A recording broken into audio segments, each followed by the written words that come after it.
sura ni 4 mstari wa 16 tuongezea na mstari wa 20.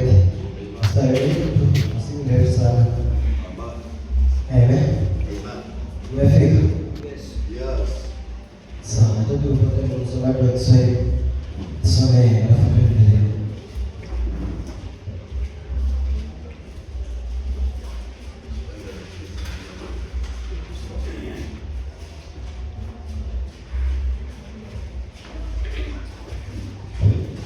Mathayo 4 mstari wa 16 inasema hivi: watu wale waliokuwa katika giza wameuona mwanga mkuu, nao waliokuwa katika nchi na uvuli wa mauti mwanga umewazukia. Tokea wakati huo Yesu alianza kuhubiri na kusema, tubuni, kwa maana ufalme wa mbinguni umekaribia. Amen. Tenda 20.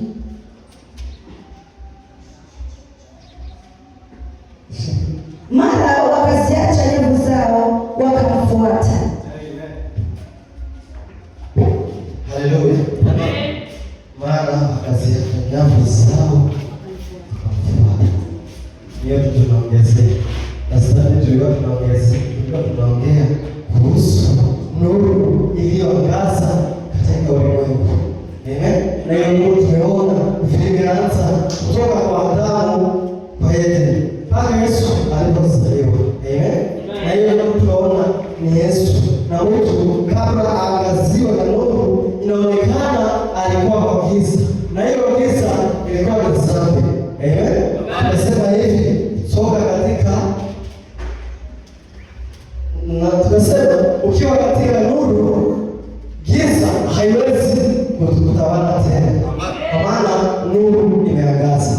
Ndio tunatoa mfano hivi, mtu akiwa mrefu ako kwa giza, kwa maana atakuwa bila vitu utaelewa kwa giza, kwa maana mwenyewe hajielewi. Kwa maana mtu akiwa katika nuru anajielewa. Amen. Ndio nikaona acha tuendelee na somo, kwa maana sikumalizia. Ndipo 20 ikasema wakaacha nyavu zao wakamfuata. Amen. Na mtu ambaye atakayefuata Kristo ni mtu ambaye ametoka katika giza na akaingia katika nuru. Amen. Kama uko katika giza unaweza kufuata Yesu, lakini hakuna matunda ama hakuna mazao. Amen. Kwa maana neno linasema watu watakuja waseme, sisi tulikuwa wafanyakazi wako, sisi tulihubiri, sisi tuliiba, lakini Mungu atawaambia, tokeni hapa, sikuwajua. Kwa maana hao wameenda katika nuru, hao wameenda katika giza, hawakuangaziwa na nuru. Amen. Kwa maana walitenda matendo kama ya watu walio katika giza. Amen. Wametenda matendo ya watu wanakaa, si watu wao, ni watu wanakaa kama wao nuruni, lakini matendo yao ni ya giza. Amen. Kwa maana huwezi tenda kazi za nuru kama uko kwa nuru, ni lazima ukae kwa nuru. Na tukaona nimesema mtu anazikuwa na stima, lakini ni yeye atapenda akae kwa nuru ama akae kwa giza. Hiyo ni maamuzi yako. Amen. Hakuna mtu atakuja akwambia bwana Mungu acha taa alikuwa nyumba kwako. Haiwezi. Wewe ndio utaamua ni wacha taa kama siache. Amen. Amen. Niache nione kama nikae kwa giza. Tunaiona katika neno linasema wameacha nyavu zao wakamfuata Bwana. Kwa maana kufuata Yesu ni uamuzi wako, sio Mungu. Kwa maana Mungu amepeana rehema fadhili kwetu, lakini sisi tunaamua tutamtumikia Bwana ama tutamtumikia giza. Amen. Kwa maana Biblia imetuambia nuru imetuzukia, na waliokaa katika kivuli cha uvuli wa giza nuru imewazukia. Amen. Ndipo utakapoamua mimi nakaa katika giza ama nakaa kwa nuru. Si Mungu. Kwa maana hatujawahi wewe uamue ukuje kanisani umevaa uchi. Au utasikia Mungu anakuja akwambia, kwa nini umekuja madhabahuni haufahamu? Hiyo ni maamuzi yako. Ukiamua uchukue pombe ama uchukue bangi ukunywe, hakuna Mungu atakuja akwambia kwenda kunywa bangi. Hakuna.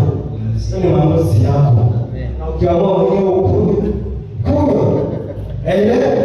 Kwa maana hakuna Mungu atakuja akwambia usitende dhambi, kwa maana unajua ni dhambi. Yote imeandikwa. Kwa maana ukipata neno utajua utafanya nini. Kwa maana Mungu ametuwekea nguvu. Wewe mwenyewe kuna bato ya kuwasha na kuzima. Amen. Kwa maana ukizima hapa, sitaoga. Si kweli? Na kwa Kristo ni hivyo. Kama unaamua kwa Kristo, amua mwenyewe. Si kuamua kwa sababu mimi kwa kanisani na utanifuata. Si hivyo. Unaweza lakini matendo yako bado yanaagiza. Tuamue na tutende kazi kama watu walio katika nuru. Acha nyavu zako. Atuseme kwa sababu tuache kazi zetu. Kazi ni lazima tufanye. Lakini kazi tunasema ni kazi ya giza. Unazikuwa wezi mkirati, unazikuwa wezi mwezi. Lakini mtoto na kusengenya wengine umekumaliza.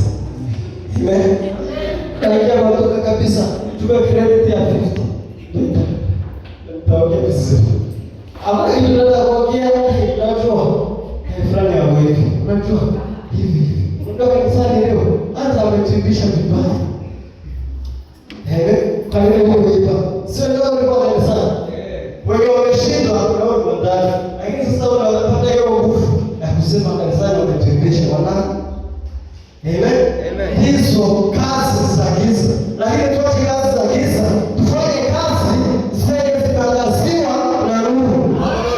Amen. Kwa maana kusengenya mwenzako, lazima msengenya na rafiki yake, alafu amwambie, "Tapata mtu umekosana, unajua umekosana wapi?"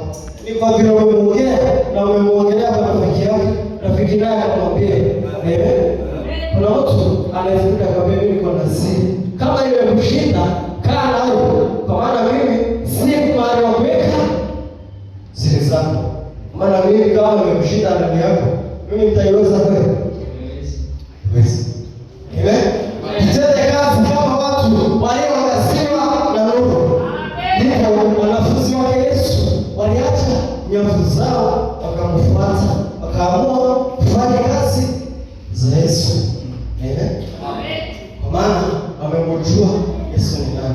Juzi kuna kitu nimeona online. Amen. Watu wanataka kujua hata wajua wanasema nini. Eti mimi ni malaika Yusufu. Akimuuliza malaika ni nini?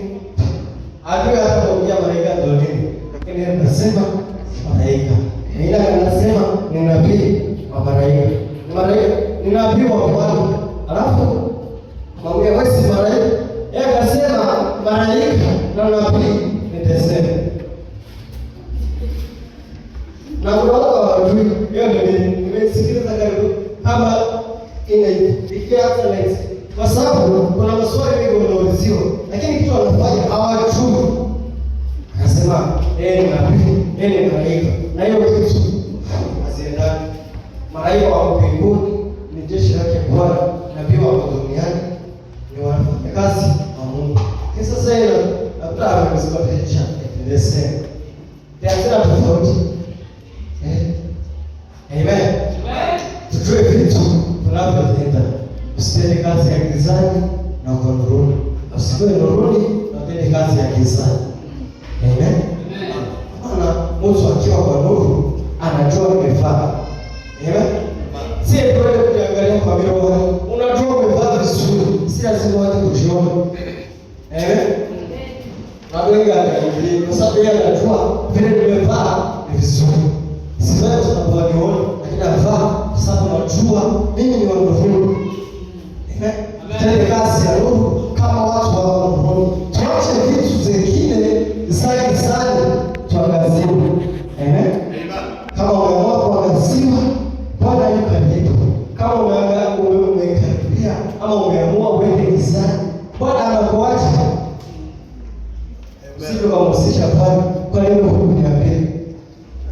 Wapi neno la Bwana likakwambia ukienda katika gizani nitakuambia hii ni giza. Imeandikwa hivyo. Lakini tunajua matendo ya giza na matendo ya nuru. Amen. Mkoe tofauti. Kama wewe ni wa nuru, kama nuru. Kuna watu wengine hawapendi kuachilia. Na hiyo kuachilia ndio inaleta shida. Amen. Unazipata umeoa lakini bado ex. Amen. Kuna ex wako na hiyo ni kitu kinatendeka sana. Kwa maana unazizaa mtoto akui lakini bado uko ex. Amen. Kama hivyo. Kwa maana matendo hatuwezi tena za roho na za mwili tusiache. Tutende sote kama watu wa nuru. Alafu wapate wanasema ni ex wako wale umemwacha na kukuja kwenye huko. Sogea kwake. Umemwacha ukimwona ni kuamua. Sasa kwa kanisani kuna maex watano na wasita mwingine umeongezea. Sasa sijui unafanya wazo gani? Amen. Kwa maana hiyo kitu naangamiza vijana. Amen. Jana nilikuwa kwa kinyozi, akaniuliza, "Kwani uko na mtu?" Nikamwambia sina, mimi ni wangu. Amen. Asante. Kwa maana kuna mtu atakuja kwa mimi, kuna mtu. Haya, connect. Niko wala mimi sina, mimi niko naye. So, kitu za kuongezea ni vitu ambazo itabidi tuletee majaribu. Amen. Unaweza kuongezea kweli. Lakini jua wewe ni Mkristo. Amen. Unaweza kuongezea hizo lakini kuna watu niliona wameteseka. Kuna watu kama watatu. Wote wamewaita nitakuoa. Hakuna kitu tatatenga. Sema kwa tunaistia hapa na mwingine. Hakuna kitu tatatenga na wewe. Inafika wewe mtu hana mwingine. Na umemwambia nitakuoa. Sasa tafsiri hiyo neno. Mesia hakuja akamwambia mimi sina mtu mwingine kando na wewe. Na umeshaoa mwingine. Sasa hapo sema tatizo mengine. Acha kujiweka katika mtego. Amen. Kwa maana vijana ni rahisi. Sasa wewe nikimwacha kama nikuteke. Lazima na mwingine rahisi sana. Kwa maana sina wa kunizuia hapa. Amen. Hiyo ndio inafanya watu wengi watisaidie katika maisha. Unajua mtu wake ako baba. Hata nikipete na mwingine haina shida. Sisi sote badala ya kuchukia. Unaenda huko unaendelea. Unaendelea wote. Utafanya zingine. Alafu baadaye ukapata shida zimejaa. Sasa useme Mungu, kwa nini hukuniambia kama za wewe? Mungu akwambie. Mungu amesema amua na utende kama mtu ako nuruni katika matendo ya nuru si ya giza.